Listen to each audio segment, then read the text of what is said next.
नमस्कार. गुरुच्या गप्पांमध्ये मी तुमचं मनापासून स्वागत करतो. गुरुच्या गप्पा कार्यक्रमामध्ये आपल्या समवेत आहेत ज्येष्ठ साहित्यिक, विचारवंत, प्राचार्य डॉक्टर यशवंत पाटणे सर, माझे गुरु. नमस्ते सर. नमस्ते. सर, खरं तर सातारामध्ये अखिल भारतीय मराठी साहित्य संमेलन हे 99वं होत आहे. या अनुषंगानं सर काय सांगाल? नमस्कार मंडळी. खरं तर 99 हे साहित्य संमेलन आपल्या शाहूनगरीत होतं आहे. हा एका दृष्टीने साहित्याचा उत्सव आहे. आज आपण दिवाळी साजरी करतो, दसरा साजरा करतो. हा खरं तर शब्दांचा सुंदर असा सोहळा आहे. हा वाङ्मयीन सृजनाचा सोहळा आहे. आणि आज 33 वर्षानंतर पुन्हा एकदा या सातारच्या भूमीमध्ये हा दिमागदार सोहळा संपन्न होणार आहे. आम्ही 33 वर्षापूर्वी तरुण होतो. आम्ही तो सोहळा पाहिला, डोळ्याने पाहिला, कानाने ऐकला. आणि त्या सोहळ्यातनं ज्या आम्हाला चेतना मिळाल्या, ज्या प्रेरणा मिळाल्या, आमच्यातला साहित्यिक त्यातूनच उसळून आला ना. शेवट साहित्य संमेलन हा एक त्या नवोदित लेखकांच्यावर, कवींच्यावरती संस्कार करणारा अत्यंत प्रेरणादायी सोहळा असतो. सातारकरांना ही खरं तर संधी आपल्या शाहूपूर इथल्या मराठी साहित्य परिषदेमुळे उपलब्ध झाली. या निमित्तानं आपण वाचलेले लेखक आपल्याला त्या प्रांगणात भेटतात, चांगले कवी आपल्याला ऐकायला मिळतात. अनेक दृष्टीनं एक विचार मंथन इथं सुरू होतं. तुम्ही पहा की आता हे साहित्य संमेलन ज्यावेळी तुम्ही बघता तेव्हा त्यातली सायंकाळ ही तुमच्यासाठी मनोरंजनाची आहे, पण दिवस हा प्रबोधनाचा आहे. संपूर्ण जे वेगवेगळे परिसंवाद, परिचर्चा आणि सायंकाळच्या वेळी, संध्याकाळच्या वेळी नाटक, काही भारुडाचा खेळ, एखादा हास्य जत्रा, हा एक सुंदर मेळ ह्या संमेलनामध्ये घातला गेला. आपल्या दैनंदिन जीवनामध्ये अन्न, वस्त्र, निवारा ह्या गरजा मूलभूत गरजा मानल्या जातात. तसं साहित्य संमेलन होणं ही किती महत्त्वाची गोष्ट आहे. अनेक राजकीय कार्यक्रम आपण पाहत असतो, त्या सगळ्या सोहळेच कायम सुरू असतात. त्याच्यामध्ये आणि साहित्य संमेलन होण्यामध्ये एका जिल्ह्याच्या अनुषंगाने ती किती महत्त्वाची गोष्ट असते. गुरु, फार छान छान हे सांगितलंस की अन्न, वस्त्र, निवारा ह्या माणसाच्या मूलभूत गरजा आहेत. ह्या सगळ्या भौतिक गरजा आहेत. तुम्हाला अन्नानं शरीर वाढतं, पण मन वाढायचं असेल तर त्याला विचार गरजेचा असतो. आजही पहा, तुम्ही तुमच्या घरामध्ये टी व्ही येतो, फ्रीज येतो, घरासमोर गाडी येते, तुमच्या घराला घर पण येतं. पण घराला शहाणपण यायचं असेल तर ग्रंथ गरजेचा असतो. आणि खरं आता घरं शहाणी होण्याची फार गरज आहे. मी दिवसेंदिवस सगळं बघतो आहे, या दूरदर्शनच्या मालिकांनी आम्हाला इतकं मोहात टाकलेलं आहे बरं का, की काही पलीकडे जाऊन चांगली पुस्तकं वाचावीत याची अभिरुचीच या सगळ्या मालिकांनी खाऊन टाकली. मला मालिकांच्यावरती मी का टीका करतोय तुम्ही लक्षामध्ये घ्या की पुस्तकातनं जे वाचन, मनन, चिंतन होतं. आज तुम्ही पहा की आता मी साधं उदाहरण तुम्हाला देतो की आपण पायी जाऊन एखादी बाग बघतोय, झाडं बघतोय, तो परिसर बघतोय, आपल्याला किती छान वाटतं. पण तेच जर तुम्ही वेगाने एखाद्या गाडीत बसलात आणि पटापटा पटापटा सगळं तुमच्या डोळ्यासमोर यायला लागलं, तर ते जे पाहणं असतं, जे आपण पुस्तकातनं वाचतो, त्याचं आयुष्य फार मोठं असतं. तुम्हाला मी नेहमी सांगतो की आपण अनेक वेळा तुम्ही अन्नाचा उल्लेख केलात म्हणून, अरे एखादं रात्रीचं जेवण छान आहे, उत्तम आहे, सुग्रास आहे, पण ते रात्री पचून जातं हो. पण चांगलं पुस्तक आयुष्यात खचून जाऊ नये म्हणून तुम्हाला उपयोगी पडतं. जीवनामध्ये किती महत्त्व आहे त्या ग्रंथांचं. आज आपण या सगळ्या जागतिकीकरणाच्या, आधुनिक तंत्रज्ञानाच्या काळामध्ये आज गुरु काय झाला असेल तर यंत्र प्रभावी झालंय आणि माणूस दुय्यम झालाय. आज कुटुंबातले संवाद सगळे तुटत चाललेत. आज पुस्तकाशी संवाद नाही, माणसाशी संवाद नाही. आणि हे जे काही तुटले पण आहे, अरे संमेलनाच्या निमित्तानं किती गुण्या गोविंदाचं वातावरण असतं सांगा. तो काय तो उत्साह असतो. म्हणजे जसं आपण बघतो, म्हणजे सणांच्यात एखादा सण येतो, अगदी दिवाळी घ्या तुम्ही, एक हुरूप असतो ना तुमच्यात, एक चैतन्य असतं ना. हा तर साहित्याचा सणच आहे. फार मोठ्या कौशल्यानं आपल्याला हे संमेलन मिळालं आहे. आज विश्वास पाटलांसारखा एक दिगंत कीर्तीचा इतिहासकार आपल्याला इतिहासातली काही गुपितं सांगेलच, पण नवा इतिहास घडवण्याच्या दृष्टिकोनातून समोरच्या अनेक नवोदित कलावंतांना, लेखकांना एक नवी प्रेरणा होती. कारण मी महानायक वाचलं, मी पानिपत वाचलं, मी क्रांतिसिंह वाचलं, मी त्यांचे बरेच ग्रंथ वाचत गेलो. पण एक गोष्ट मला नेहमी जाणवत आली की या माणसानं सगळ्या महापुरुषांची सुंदर चरित्रमंदिरं ग्रंथाच्या रूपानं बांधली आणि जुन्या काळामध्ये इतिहासाच्या पानामध्ये दडलेले अनेक महापुरुष नव्या तेजानं तुमच्या डोळ्यासमोर पुढे आणले. आज संभाजीवरती काही विवाद झाले असतील, पण संभाजीचं एक तेज आहे. आज तुमचं महासम्राट वाचा तुम्ही, त्यातली जिजाऊ तुम्ही बघा.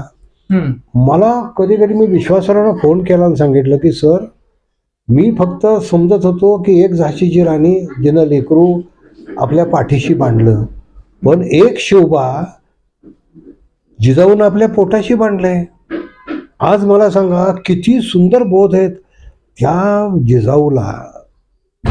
जे डोहाळे लागलेत त्याचं वर्णन आहे. अहो, शोभा पोटात वाढत होता त्या काळामध्ये ही माऊली एक स्वतःचं स्वराज्य निर्माण करण्याचं स्वप्न बघते. मला हत्तीवर बसावं, मी घोड्यावर बसावं, मी राज्य जिंकावीत, मी चिलखत घालावं, मी तलवार फिरवावी, वाघाशी लढावं, गनिमाला मारावं.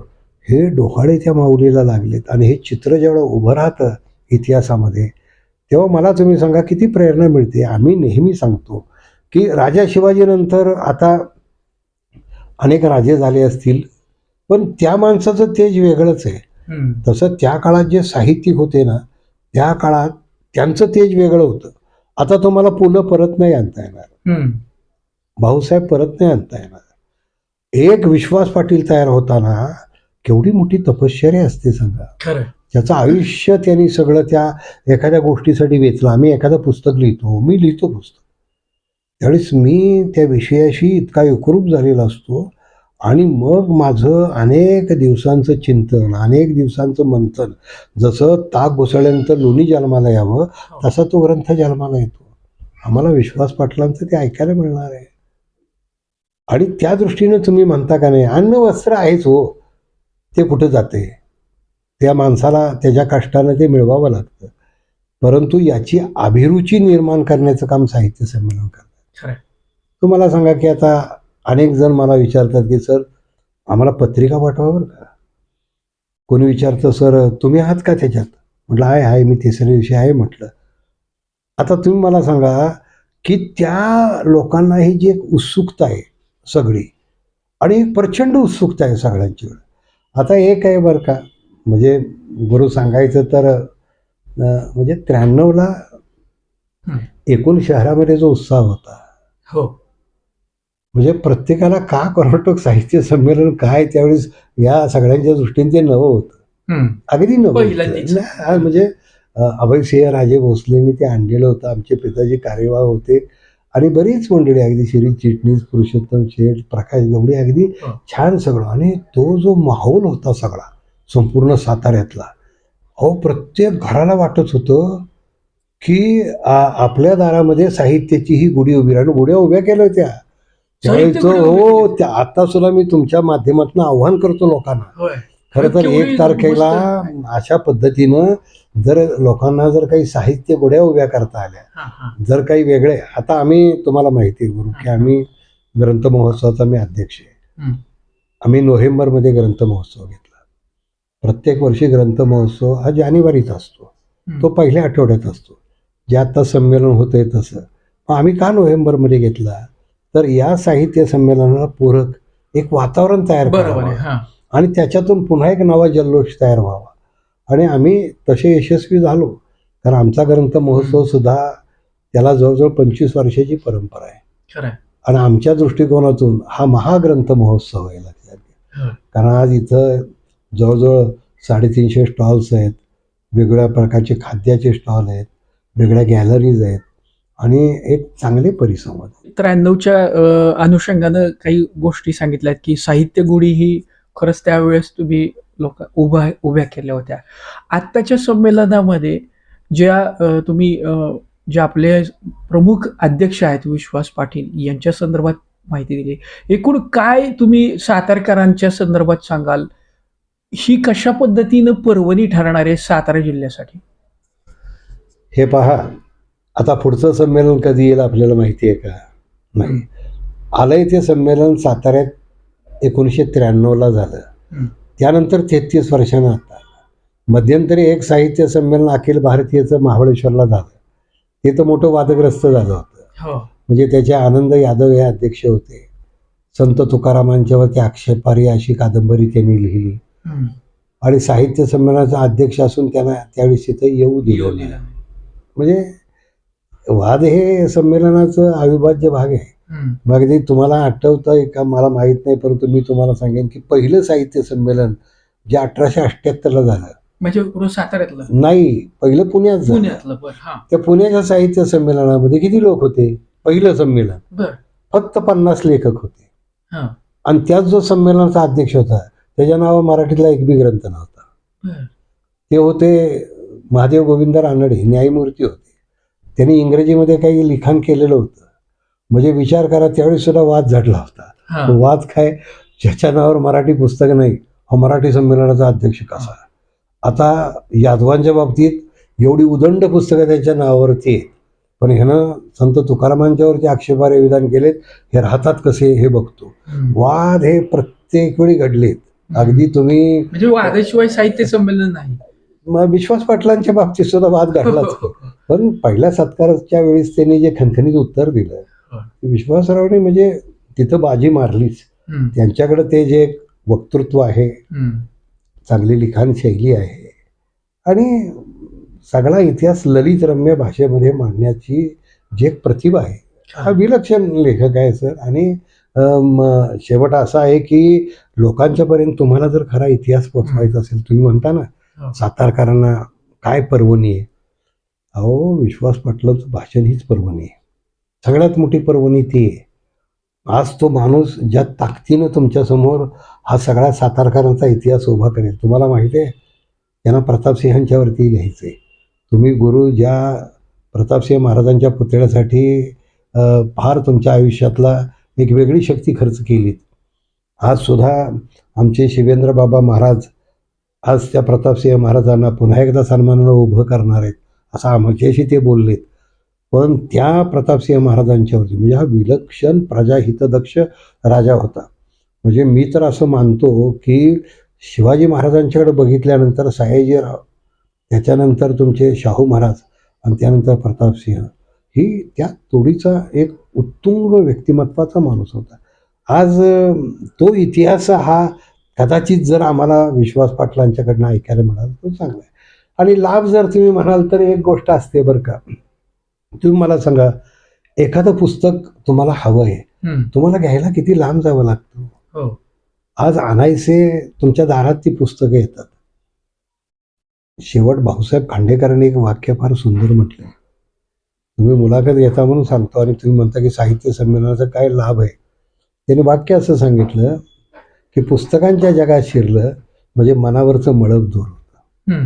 बघा तुम्ही, हे पुस्तकांचं जग आहे, हे साहित्य विश्व आहे आणि सातारकरांना हे विश्वाचा नागरिक होण्याची संधी मिळते. हा जीवनातला फार मोठा सोहळा. आता शेवट असा आहे, तुमची अभिरुची किती आहे त्याच्यावरती बऱ्याच गोष्टी असतात. पण एक गोष्ट मात्र निश्चित होणार आहे की आताचा जो तुमच्यावरती सगळा अतिरेकी करमणुकीचा मारा होतोय, तो मारा दूरदर्शनच्या मालिकेतनंही होतोय, तुमच्या व्हॉट्सअपमधल्या वेगवेगळ्या यूट्यूब किंवा वेगवेगळे ॲप किंवा वेगवेगळ्या रील्स या माध्यमातून होतंय. काय होतंय गुरु, या सगळ्यामध्ये तुमचा मेंदू जो आहे ना हा ताब्यात घेतला जातोय, लक्षात घ्या. आणि केवळ ताब्यात घेतला जात नाही, आज तुमचं संतुलन बिघडत चाललेलं आहे. तुम्ही मला सांगा की लहान मुलांना आम्ही चांदोबा द्यायचो, गोष्टीची पुस्तकं द्यायचो. आज मुलं ती हातात घेत नाहीयेत पुस्तक. गेमच्या काय हे, ह्या लेकरांना जर उद्याच्या काळामध्ये आम्ही जर सांगायला लागलो की हा साहित्यिक इथं होता, अरे केवढी परंपरा आहे सातारला. म्हणजे सातारची भूमी ही संपूर्ण महाराष्ट्रात नव्हे राष्ट्रात मोठी आहे. आज महात्मा फुल्यांसारखा बुद्धी प्रामाण्यवादी विचारवंत आणि समाजसुधारक या मातीत घडला. आगरकर तुमच्या आमच्या टिंबूचे आहेत. म्हणजे शिवरायांचा इतिहास मोठाच आहे. या महाराष्ट्रातले दिग्गज शिक्षण महर्षी, ज्ञान तपस्वी, एका बाजूला कर्मवीर भाऊराव पाटील, दुसऱ्या बाजूला शिक्षण महर्षी बापूजी साळुंखे हे इथले आहेत. इथं आधुनिक कवितेचा जनक बासी मर्ढेकर हे इथे आहेत. इथं समर्थांचा सज्जनगड उभा आहे, लक्षामध्ये घ्या. अरे सातारची भूमी एवढी अलौकिक भूमी आहे बरं का. म्हणजे इथं आम्हाला जिंकता येणार नाही असा अजिंक्यतारा आमच्या भूमीमध्ये आहे. आणि या भूमीमधलं हे संमेलन अनेक दृष्टीनं साहित्याची गोडी निर्माण करण्यासाठी, कारण ही परंपरा आहे आमच्यातली, एक लक्षात आमचा DNA हा आहे.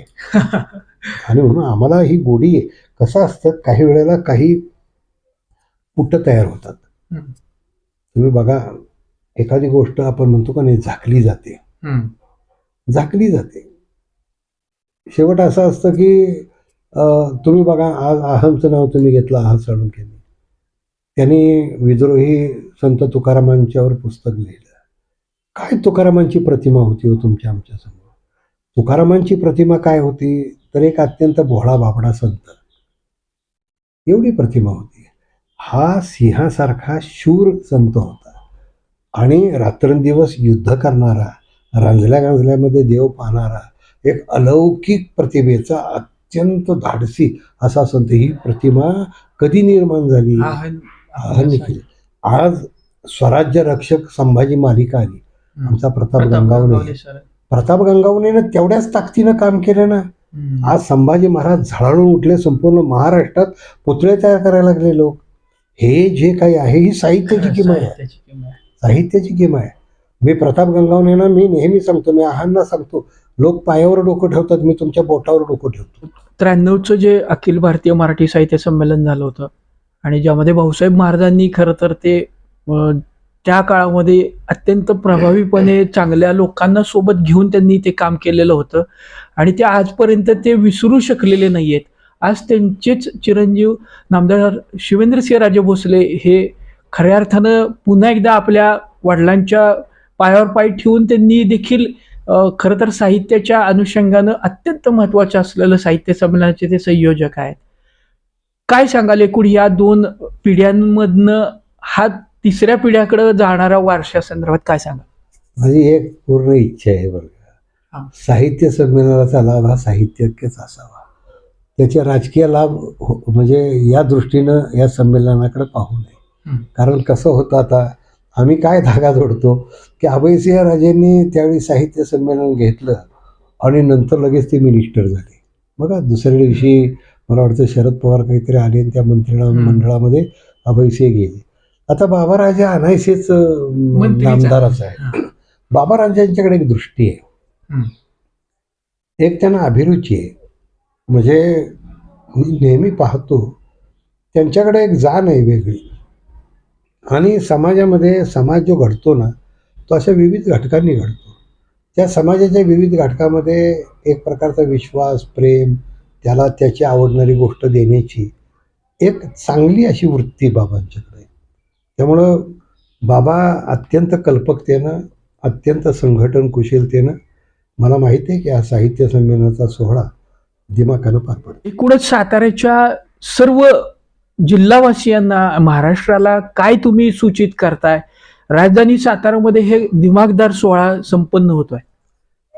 गुरु, या साहित्य संमेलनाचा तुम्ही परिसंवादाचे विषय वाचा, तुम्ही परिचर्चेचे विषय वाचा, तुम्ही महाराष्ट्राचा विचार मांडताय आणि खरोखर तुमची दृष्टी फार व्यापक आहे गुरु. तुम्हाला अनेक लोकांच्यापर्यंत या संमेलनातलं नवनीत म्हणजे लोणी जे आहे ते न्यायचं आहे. पहा, तुम्ही एक परिसंवाद याच्यामध्ये असा आहे की आजच्या मराठी समाजाची विचारभ्रष्टता आणि वैचारिक साहित्याची निर्मिती. मी त्या परिसंवादामध्ये आहेच. विनय हर्डीकर त्याचे अध्यक्ष आहेत. पण आज जे राजकारण तुम्हाला दिसतंय सगळं, सर्वसामान्य माणूस काय बोलतोय हो, कधीतरी विचार करा. मग याच्यावरती साहित्य संमेलन भाष्य नको करायला, ते आम्ही करणार आहे त्या दिवशी तिथं. उद्याच्याला तुम्हाला मी सांगतो, महाराष्ट्र ऐकत राहील असा तो परिसंवाद आहे की आज भ्रष्टाचारांना जी काही प्रतिष्ठा प्राप्त होते, हा मोठा चिंतेचा विषय लक्षात घ्या. मी अगदी स्पष्ट स्वच्छ सांगतो की हा जो विषय आहे, आजच्या मराठी समाजाची विचारभ्रष्टता, हा राजकारण असेल, शिक्षण असेल, धर्म असेल, व्यापार असेल, तुमचं ज्ञान असेल, तुमचं स्वतःचं व्यक्तिगत सुख असेल, अशा अनेक गोष्टींची निगडीत आहे. आणि आम्ही गप्पा मोठ्या मारतो शाहू फुले आंबेडकरांच्या. अगदी यशवंत पाटणेंनी मोठ्या तावातावानं सांगितलं की काय महात्मा फुलेंची परंपरा आहे, आम्हाला काय शाहू महाराजांचं नाव त्यांनी घेतलं. आज आम्ही मोठ्या अभिमानानं शिवबाचं नाव घेतो. अरे पण जी एक निष्ठा वैचारिक लागते ती ढिसूळ होत चालली. मी तुमच्या मुलाखतीचा आता शेवट करतो. तो विश्वास पाटलांच्या निष्ठा काय असतात, विश्वास पाटील अध्यक्ष आहेत म्हणून तुम्हाला सांगतो. आज आमच्या नावापुरते महापुरुष आमच्या तोंडावरती आहेत. आज सत्ता आहे, सलाम करणारी माणसं तुम्हाला पुष्कळ भेटणार आहेत. तो सत्तेला सलाम आहे, त्या व्यक्तीला नाही. व्यक्तीचं महात्म्य हे त्यानं स्वीकारलेल्या मूल्यांच्यावर अवलंबून असतं, त्याने भूषवलेल्या पदावरती नाही. पद आज असतात, उद्या निघून जातात. आज गांधी आमच्या मनात आहेत, भले आर पाटलांसारखा माणूस माझ्या मनात आहे, यशवंतराव चव्हाण आमच्या मनात आहेत. का मनात आहेत? कारण यशवंतरावांची साहित्यनिष्ठा, यशवंतरावांची लोकनिष्ठा, यशवंतरावांची राष्ट्रनिष्ठा, यशवंतरावांची बुद्धिनिष्ठा आणि यशवंतरावांची मातृनिष्ठा, या यशवंतरावांच्या पंचनिष्ठा आम्हाला कुठल्या नेत्यात दिसतात सांगा तुम्ही मला? कुठल्या नेत्यात त्या निष्ठा दिसतात? आज आम्ही फक्त निष्ठा उच्चारण्यापुरत्या ठेवल्यात. शाहू फुले आंबेडकर फक्त नावापुरते घ्यायचे. ते नावं उच्चारली की मग शाहूवाल्या मंडळींना बरं वाटतं, अण्णाभाऊंचं नाव घेतलं की त्या मंडळींना बरं वाटतं. हा सगळा निष्ठा जो आहे प्रकार, हा काय आहे? विश्वास पाटलांनी महानायकमध्ये एक पात्र आहे, त्याच्यामध्ये सुभाषचंद्र बोसांची, नेताजींची आझाद हिंद सेना, त्याच्यामध्ये एक लढवय्या वीर आहे, तो शहनवाज आहे. आणि त्या शहनवाजला त्या इम्फाळच्या त्या मोहिमेत पकडलं जातं ब्रिटिशांच्याकडनं, त्यांना लाल किल्ल्यात आणलं जातं. इतका तगडा गडी आहे तो वर्ग, ताकद त्याची विलक्षण आहे, त्याचं बौद्धिक तेज पण छान आहे. आता नीट आहे का? तर त्या शहानवाजला कॉलिन्स नावाचा एक अधिकारी जातो आणि त्याला सांगतो की तुला आम्ही हिंदुस्थानचा चीफ कमांडर करणार आहे. आजच्या भाषेमध्ये तुला मुख्यमंत्री करणार आहे समज, तुला हिंदुस्थानचा चीफ कमांडर करणार आहे. अरे वा, तो म्हणतो, पण अट आहे त्याला एक. अट एकच आहे म्हटले, तो आझाद हिंद सेना सोडायची, माफीचा साक्षीदार व्हायचं आणि आमच्याकडे यायचं. आमच्याकडे आला की तू काय, हिंदुस्थानचा चीफ कमांडर. साधं पद नाही येते. ब्रिटिश सत्तेमध्ये हिंदुस्थानचा चीफ कमांडर पद त्याला देऊ केलंय. त्यानं काय सांगितलं असेल? त्यानं सांगितलं, सर तुम्ही माझे गुरु आहात. कॉलिन्स हे त्याचे गुरुच होते, त्यांनी त्यांच्याकडे ट्रेनिंग काही काळापूर्वी घेतलं होतं, नंतर तो आझाद हिंद सेनेत गेला होता. सर म्हटलं, तुमचा देश नाटककारांचा देश आहे, पण माझ्या हिंदुस्थानच्या भूमीत सन्मानाचा मार्ग दाखवणारे महानायक जन्माला येतात. त्यांची सावली अंगावर पडली ना तरी जीवनाचं सोनं होतं म्हटलं. आणि तुम्ही सांगता हिंदुस्थानचा चीफ कमांडर होईन मी कदाचित म्हणले, पण मी हिंदुस्थानचा चीफ कमांडर होईन, एक दिवस मरेन आणि माझ्याकडे बघत, माझ्या प्रेताकडे बघत सारे लोक हसत राहतील म्हटले. पण त्यापेक्षा मी नेताजीचा शिपाई म्हणून जर मेलो ना म्हटले तर छाती बडवत माझे लोक सांगतील हा नेताजींचा शिपाई होता, तो माझ्या सगळ्या कुटुंबाचा गौरव असेल, तो माझ्या विचारांचा गौरव असेल. निष्ठा ही असते, लक्षामध्ये घ्या, निष्ठा ही असते. तुमची निष्ठा ज्यावेळी विचारांच्यावरती जाते ना, तुम्हाला निष्ठा ठेवायची ना, तर शाहू महाराजांच्यावर जरूर ठेवा निष्ठा, पण शाहू महाराजांच्यावर निष्ठा ठेवताना त्या विचारांच्यावर निष्ठा असली पाहिजे. आज यशवंतराव चव्हाणांचं का नाव घेतो आम्ही? गुरु माझं नाव यशवंत ठेवले, यशवंतराव चव्हाण मुख्यमंत्री झाले, वडील मला आज सुद्धा सांगतात की असं काहीतरी कर्तृत्व तुझ्याकडनं घडावं, त्या नावाला बाबा कधी भट्टा लावू देऊ नको. म्हणजे काय बघा ना, म्हणजे त्या काळ आजच्या पुढाऱ्यांची नावं पोरांना ठेवतील का लोक? साधा विचार करा ना. म्हणजे यशवंतरावचं नाव आम्हाला ठेवलं हो. अहो ही नावं जी आहेत त्याला जपानं तुम्हाला दिलीत ती. आज यशवंतराव नेहमी सांगायचे की काय मोठं माझ्या तिजोरीत पैसा आहे मी नाही बघितलं कधी. महाराष्ट्राला ज्ञानोबा तुकोबापासून जी परंपरा आहे ना ती माझा खजिना आहे. मला शिवबाचं स्वराज्य पुन्हा एकदा उभं करायचं. आज या स्वराज्याच्या राजधानीमध्ये हे संमेलन उभं राहतं तेव्हा हा सगळ्यांचा मिळालेला आम्हाला वारसा, हे आमचं वैभव आहे, ते कसं वाढेल याचा आपण विचार करूया. नक्कीच. खरंच हे होते डॉक्टर प्राचार्य यशवंत पाटणे सर, की ज्यांनी आपल्या गुरुच्या गप्पामध्ये अत्यंत महत्त्वपूर्ण अशा साहित्य संमेलनाच्या दृष्टीनं त्यांनी एक आपल्याला प्रवासच सांगितलेला आहे. आणि एकूणच सातारकरांसाठी खऱ्या अर्थानं ही पर्वणी ठरणारे राजधानी साताऱ्यामध्ये होत असलेलं 99वं अखिल भारतीय मराठी साहित्य संमेलन नक्कीच आपल्या सर्वांसाठीच महत्त्वपूर्ण ठरणार आहे. आणि यामध्ये आपण सर्वांनी भाग होणं गरजेचं आहे, यामध्ये सर्वांनी सहभागी होणं गरजेचं आहे. असाच खऱ्या अर्थानं एकूण चर्चेचा सूर होता. आज गुरुच्या गप्पांमध्ये सरांनी त्यांचा अमूल्य वेळ दिला, याबद्दल आपण त्यांचं गुरुच्या गप्पा परिवारातर्फे मनापासून आभार मानूया. धन्यवाद. माझं हे लेकरू फार छान आता घडतंय वाढतंय, मला अभिमान आहे गुरुचा.